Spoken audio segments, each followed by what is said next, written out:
O Brasil já tem data para iniciar as exportações de milho para a China. Depois de anos de tratativas, o país passará a exportar milho para os chineses na próxima semana, disse o Ministério da Agricultura.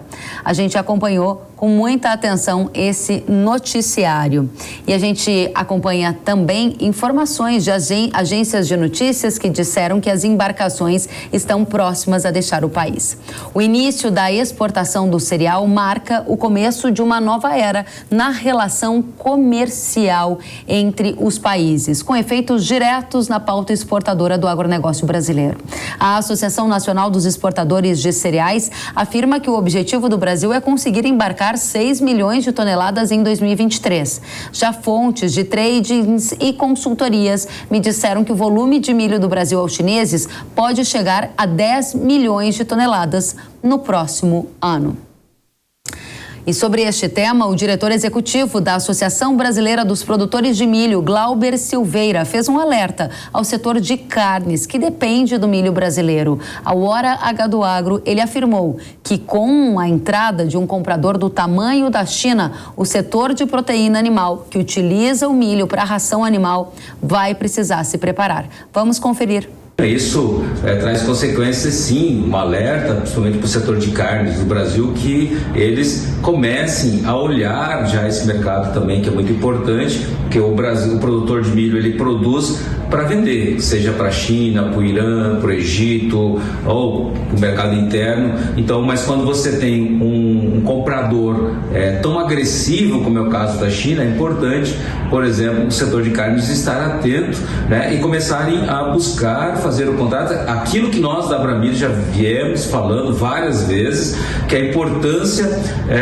dos compradores internos do mercado de carne se antecipar, fazer contratos antecipados, porque isso dá uma garantia, uma segurança para o produtor brasileiro também, porque ele não pode simplesmente plantar o milho, adquirir seus insumos, plantar o milho e ficar com esse mercado aberto. Então, por isso, a China lá entra, é um mercado mais agressivo, veja o que ela faz na soja, então, realmente é importante trazer esse alerta para o mercado de carnes. Glauber, conta pra gente qual é a expectativa de volume a ser embarcado do Brasil para a China, na sua opinião.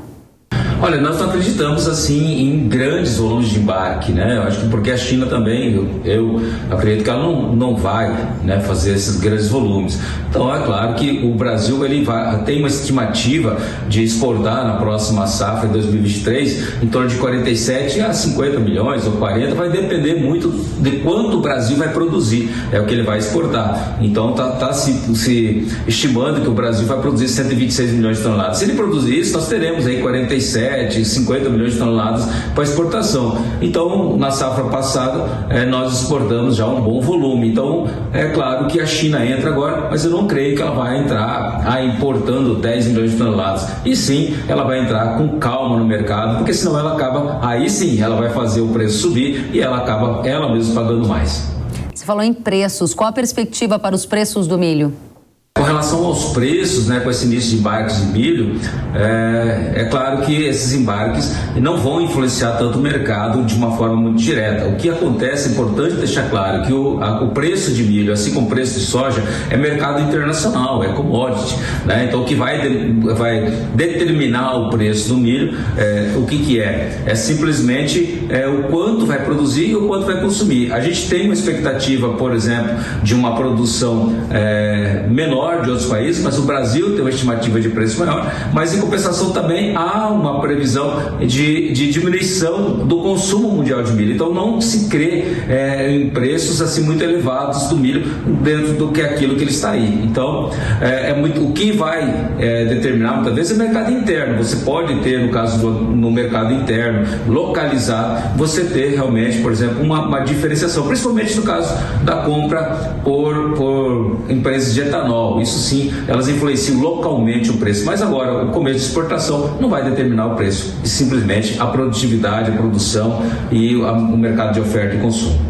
Muito obrigada, Glauber Silveira, que é diretor executivo da Associação Brasileira dos Produtores de Milho, a Abramilho. E a gente vai ouvir também a Associação Brasileira de Proteína Animal, que defendeu a criação de um sistema em que as vendas de milho sejam informadas antecipadamente, para que o setor de carnes se programe com as compras do cereal. Vamos acompanhar o que disse o presidente da associação da ABPA, o Ricardo Santin. O início das compras para a China vai depender do tamanho da vontade que a China tem de comprar e do volume que será vendido. É por isso que voltamos a insistir, nesse caso especificamente, com o governo brasileiro, Ministério da Agricultura, para que haja um sistema de informação dessas vendas que sejam informadas ao governo antecipadamente. Porque hoje ninguém sabe quanto a China vai comprar. A China compra milho dos Estados Unidos, comprava da Ucrânia, tem uma diminuição da sua produção, ninguém sabe qual é o volume e a expectativa que a China tem de compras no Brasil. Por isso nós estamos atentos, acompanhando, reforçando o pedido ao governo, inclusive, de que tenha esse sistema de exportações informadas antecipadamente, para que haja transparência no setor. Para que essa transparência ajude sim ao nosso produtor de milho ter mais produção, a China vem aqui comprar, vai ajudar a gente a ter mais produção, e é o que nós queremos. Produção cada vez maior, mais suficiente para ajudar o mundo nas exportações, como de fato já estamos ajudando. Muito obrigada, Ricardo Santin, presidente da Associação Brasileira de Proteína Animal, pelas suas considerações, pelo comentário a esta notícia. E a gente vai aprofundar a análise agora com o Matheus Pereira, que é diretor da Pátria Agronegócio e está conosco aqui na Jovem Pan News. Primeiramente, seja muito bem-vindo, Matheus. Olá, Kellen. Prazerão estar aqui conversando contigo. Bora lá, esclarecer um pouco sobre esse mercado. Exatamente, bora lá, porque a gente tem muito para saber. Quero começar trazendo uma repercussão que a gente ouviu há pouco da Associação Brasileira dos Produtores de Milho, a Abramilho, que disse que há uma expectativa de que os volumes no começo agora, comprados pela China, sejam pequenos, que ela faça que nem na época lá quando começou a comprar soja do Brasil, de pouco em pouco. Para começo de conversa, o que a Pátria Agronegócios espera de volume de compra da China pelo milho brasileiro em 2023? Olha, muito bem, cara. A gente tem uma visão um pouco diferente, né, do que a Abramilho pode estar, enfim, visualizando no mercado brasileiro com a entrada da China aqui nas compras do nosso grão, uma vez que é diferente, né, a realidade hoje da China no termo da demanda e necessidade por esse grão a ser adquirido do Brasil. Lá, quando a gente abriu as exportações da nossa soja em direção à China, a gente não tinha nem tanta produção a ser exportada, nem a China tinha tanta necessidade de comprar a nossa oleaginosa. Realidade muito diferente da agora que a gente vive com o milho, viu, Kelly? A gente tem sim um superávit exportável do milho no país, que consegue comportar até mais do que 10 milhões de toneladas embarcadas anualmente do nosso grão. Claro, a depender de qualidade de lavoura, a depender de produção. Aqui na Pátria, né, nosso sistema de monitoramento de embarcações, a gente já notou, Kellen, que já existem 400 mil toneladas de milho já sendo preparadas para embarque para sair agora, durante o mês de novembro. A China está liberando a importação, o descarrego do milho, que será permitido a partir do dia 1º de dezembro. Ou seja, os chineses já estão articulando no atual momento, já adquirindo grão através de estatais, como o caso da COFCO, que tem ampla presença aqui no nosso país, né, distribuída em todos os principais estados produtores de milho do Brasil, já estão fazendo a originação desse grão para embarque ainda dentro do mês de novembro dessas 400 mil toneladas. Então, sim, é diferente a realidade, a gente deve chegar assim com grandes volumes, né, importados pela China em 2023 pela alta necessidade e, claro, se a gente tiver uma produção saudável aí nesse próximo ciclo safra, Karen. Muito bem, você está confirmando a nossa manchete, né, de expectativa de embarque já nos próximos dias, em linha com o que o Ministério da Agricultura informou aqui a Jovem Pan News, e você diz que há uma alta necessidade de milho por parte da China. A audiência da Jovem Pan não é uma audiência apenas de pessoas que fazem parte do agronegócio, mas também que estão em vários setores da economia. Explica pra gente por que há uma alta necessidade da China comprar milho. A gente sabe que a China comprava da Ucrânia, acho que parte da resposta vem daí. E o segundo ponto que eu gostaria de aprofundar com você. Você disse alta necessidade. Eu gostaria de transferir isso para volume. Quanto que a China vai comprar em 2023? Olha, Kellen, primeiro entendendo para onde vai esse milho dentro da China, né? Quase que a totalidade do milho importado pela China, assim como a nossa soja, ela vai para a cadeia de ração animal. A gente tem que talvez desmistificar que o nosso grão é embarcado do Brasil em direção ao país asiático para alimentar a boca do humano, né? Não é para alimentar o chinês por si só, é para alimentar o que alimenta o chinês, que no caso é destinado à cadeia de suínos, que é grande parte do consumo tanto da soja quanto do milho, é destinada à cadeia da alimentação de porcos, né? Suínos, leitões, e outra grande parcela seria para a alimentação de aves. Então a gente vai destinar esse volume, né? Especialmente a cadeia de ração animal. E a China, por que ela vem com tanta agressividade, com tanto apetite, né? Tanto na América do Norte quanto na América do Sul?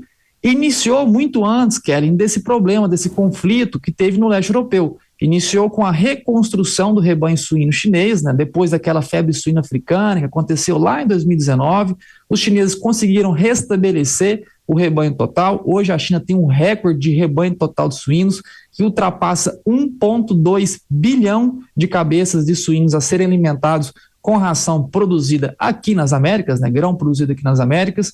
Então a China cresceu muito a demanda, ultrapassando a capacidade produtiva, né? A China, que sempre foi um grande produtor de milho, viu o crescimento do rebanho ultrapassar a capacidade de entrega do próprio produto doméstico. Então, a China, desde 2020, quando conseguiu restabelecer a saúde sanitária dentro do rebanho suíno, veio procurando milho nos Estados Unidos e, claro, todo esse conflito geopolítico no leste europeu, Rússia e Ucrânia, acabou intensificando, né, a falta de oferta ali de países próximos à China, que acabou, então, concentrando essas compras aqui para o Brasil, que, enfim, deverão ser um grande fator de catálise a preços. A China deve se tornar o maior importador do milho brasileiro em 2023, então é por necessidade realmente que a China tem vindo buscar esse grão aqui no nosso país. Vai chegar a 10 milhões de toneladas a compra chinesa de milho do Brasil?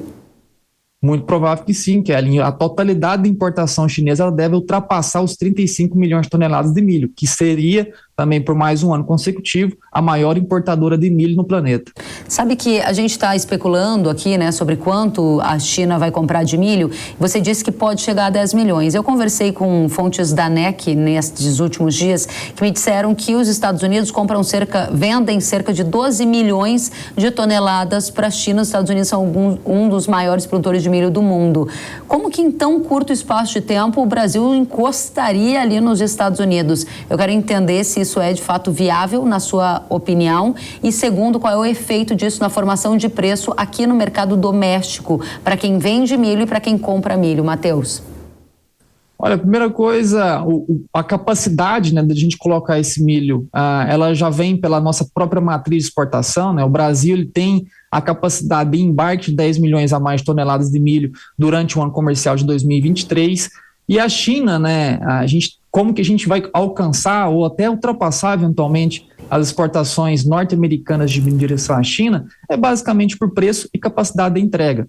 A China hoje, até 2019, ela não era uma grande importadora de milho do planeta, não era nem relevante, perdia sempre para países da Europa, o México, ali, um grande importador de milho norte-americano, perdia até para Egito, né, que fica no norte da África, também um grande comprador de milho da Ucrânia. Porém, quando a China percebeu o tamanho da necessidade extra que precisaria de ração para comportar esse restabelecimento de rebanho suíno na China, ela viu, né, que necessitaria esses grandes volumes de importação. Então, de 2019, que não era nem uma grande relevante compradora de milho do planeta, ela se tornou, em 2020, a maior importadora de milho de todo o planeta. Então, a China, por volume de necessidade, ela consegue sim, Kellen, comportar esses alavancos, né, muito grandes das necessidades de compra. Preço ao mercado doméstico brasileiro, para o agricultor que vende o milho, para o consumidor que compra esse milho para ração animal, para outros destinos, biocombustíveis e etc. Muito bem, Kellen. Vale lembrar que hoje o milho brasileiro ele é cerca de 20% mais barato que o milho norte-americano disponível para embarque. Ou seja, a China está vendo uma grande oportunidade de compra, né, em adquirir o milho brasileiro com a barganha de desconto. Quando a gente trata ali de embarques a partir de 2023, janeiro, fevereiro, o desconto do Brasil chega a 12%, 14% sobre as ofertas norte-americanas, então temos um milho muito mais barato. Essa diferença, Kellen, com a entrada da China, ela tende a diminuir, né, o que vai alavancar os preços aqui dentro do nosso Brasil, né, encarecendo também o produto ao consumidor doméstico, né, que também vai competir com os chineses pelo milho para origem, né, para fazer a ração animal. Então, muita atenção aí ao pecuarista para 2023, com potencial encarecimento da ração decorrente dessa demanda, né, concentrada para a China. Eu sei que essas perguntas são complicadas, mas para nossa audiência especializada em agro, há sempre uma busca por números que são números bastante representativos. A exemplo de uma saca de milho valendo R$100, a gente tem uma especulação ou um interesse de agricultores de rentabilizar o seu produto. Existe essa chance apenas pelo fato da China entrar como comprador ou não? Os mercados se equilibram, a produção aumentaria e você não enxerga essa possibilidade porque também é uma angústia do comprador na parte de cadeia de carnes, por exemplo, Matheus? Olha, que num primeiro momento, né, a chegada da China ela vem a acelerar mais o ritmo da demanda do que a capacidade de reposição de oferta. O que eu digo, né? A safra de milho, de soja no Brasil, ela acontece 1 a 2 vezes por ano. A gente não consegue hoje, nesse exato momento, colocar milho no chão e colher ele até a entrada de dezembro para comportar essa demanda adicional chinesa. A gente vai comportar a chegada da China até uma nova colheita do milho com o que já temos em mãos, que até então era destinado já para os compradores do nosso milho em outros países, como a Europa, como a África, e agora, né, entra a China e um novo competidor pelo mesmo tanto de milho hoje disponível. Então, num primeiro momento, a gente vai ter essas reações agressivas ao mercado do milho, né? Os preços tendem a subir com mais intensidade diante, né, de uma grande compradora entrando no nosso mercado brasileiro. Porém, Kelly, sim, no longo prazo, na entrada de um novo plantio, de uma segunda safra de milho, que acontece agora, de meados de janeiro até meados de março, a gente deve ter um estímulo, né, aos produtores rurais que estarão vendo os preços reagindo com mais intensidade, terão estímulos aí também à expansão diária. Então, o produtor rural que vai colher a tua safra de verão ali no início de janeiro até meados de março, vai tentar também expandir, tomar mais risco, expandir a área de milho para comportar esse crescimento de oferta. Então, o efeito imediato é de alta, porém, no longo prazo, o mercado sempre se equilibra. Matheus, a chegada da China ao mercado brasileiro comprando milho do Brasil pode ser um estímulo à produção, você já disse isso. Para qual volume a gente está indo? Você acredita que de fato vai aumentar a área, vai aumentar a produção? Você já nos deu uma pista na sua última resposta.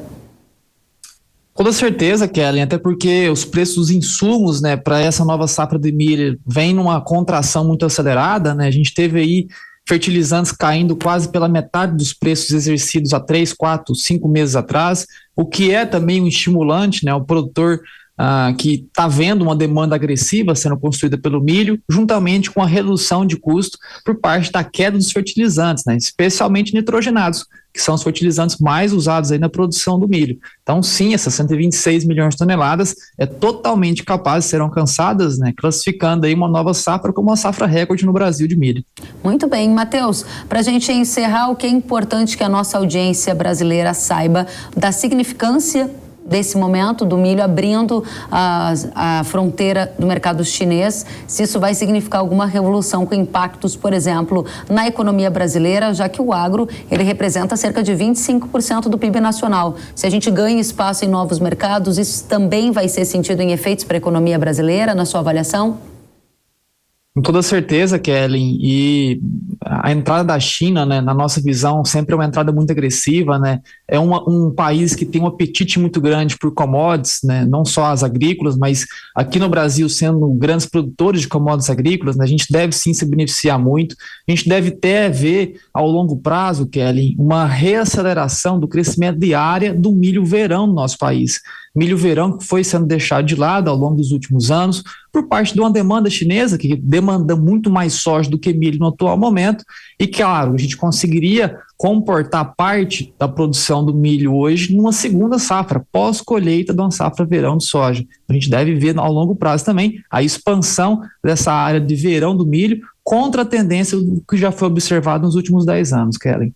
Muito bem, Matheus, para a gente fechar esse ponto com você, eu gostaria de entender, na sua visão, o que a gente vai ter agora de novos marcos para a cultura do milho, né? Do ponto de vista de protagonismo que a cultura vai ganhar à medida que ela vai acessar novos mercados. Tem algo que te preocupa ou não? A gente só tem nesse momento motivos para comemorar?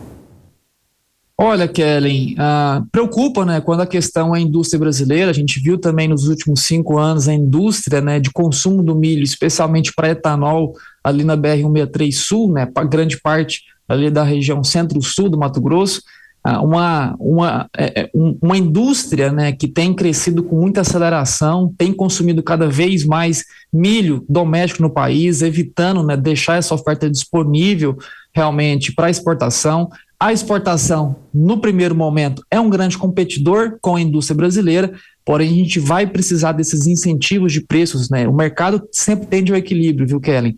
Nesse primeiro momento, a gente vai ter uma demanda maior que vai acabar acelerando os preços, colocando lá em cima, talvez apertando as margens, né, da indústria, né, consumidora dentro do nosso país. Porém, no longo prazo, a gente estimula o produtor rural a colocar mais oferta e comportar tanto o consumo dentro do Brasil quanto aquele lá fora. Então, sim, no longo prazo, é favorável à economia do Brasil, com toda certeza. Para a gente conectar com uma das discussões aqui do Hora H do Agro deste fim de semana, a gente falava há pouco sobre riscos de impostos, né? Você está em Goiás, se eu não estou enganada, e isso significa que você acompanhou o debate no setor de uma nova taxa que vai ser paga pelos agropecuaristas. Há uma grande preocupação de eventualmente haver uma taxação às exportações. E isso poderia minar toda essa projeção que estamos aqui colocando ou não?